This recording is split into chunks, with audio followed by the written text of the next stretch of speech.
Praise the lord. నిజమైన స్వరం మే 22, 2024 Holi prayer home సంఘం వారి అనుదిన వాగ్దాన పరిచర్య. యెహోవా కృప మన ఎడల హెచ్చుగా ఉన్నది.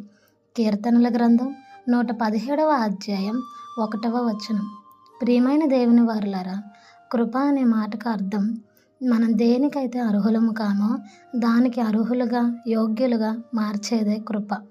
కృప అనగా మనపై దేవుని యొక్క కృప ఎంతగానో హెచ్చుగా ఉందని ఆయన వాగ్దానం చేస్తూ ఉన్నారు. నిజమే, ఆయన కృప చేతనే మనం బ్రతికి ఉన్నాం. ఆయన కృప చేతనే మనం నిలకడగా ఉంటూ ఉన్నాం. కృప చేతనే మనం ఇలా జీవిస్తూ ఉన్నాం. ఆయన కృప లేకపోతే మనం జీవించలేము. ఎందుకనగా మనం దేనికి యోగ్యులము కాదు, అర్హులము కాదు. మనం ఎన్నో పాపాలు చేసి ఎంతగానో ఆయన గాయాలు రేపి ఆయన మనసుని నొప్పించి బాధపరిచేవారుగా ఉన్నప్పటికీ అనేక మార్లు దేవుని నుండి తప్పిపోయి లోకంలో కలిసిపోయిన ఆ కృపే మనల్ని మరలా దేవునిలోనికి తీసుకొస్తూ ఉంది. మరలా నీతి మార్గంలో నిలవబెడుతూ ఉంది. కనుక అటువంటి కృపను మనం దూరం చేసుకోకూడదు. దాని నుండి మనం తొలగిపోకూడదు. దేవుడు చూపించే కృపలోని మనం నిలిచి ఉన్న వారిగా ఉండాలి.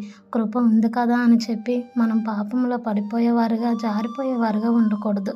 ఎందుకనగా దావీదు కూడా గొర్రెల కాపరిగా ఉన్నప్పుడు తన సింహాసనం మీద కూర్చోబెట్టింది కూడా అదే కృప. కనుక దావీదు దేవునికి ఎలా అయితే కృతజ్ఞుడై ఉన్నాడో మనము కూడా ఎటువంటి స్థితిలో దీనంగా ఉన్నప్పుడు, దీన స్థితిలో ఉండి అన్నీ కోల్పోయిన వారుగా ఉన్నప్పుడు మనల్ని కూడా రక్షించి ఇట్టి స్థితిలో నిలిపింది కూడా అదే కృప. కనుక దేవుని యొక్క కృప మనపై ఉన్నతముగా ఉంది.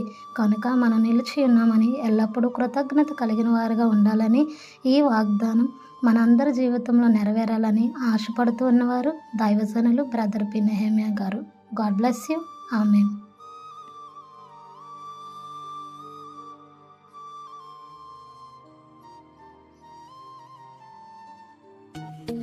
Hi friends, holy prayer home Gajuwaka Sangama వారు మాట్లాడిన విలువైన దేవుని సందేశములను మీరు వినటానికి మా యొక్క యూట్యూబ్ ఛానల్ హోలీ ప్రేయర్ హోమ్ను సబ్స్క్రైబ్ చేసుకొని పక్కనున్న బెల్ ఐకాన్ క్లిక్ చేయగలరు.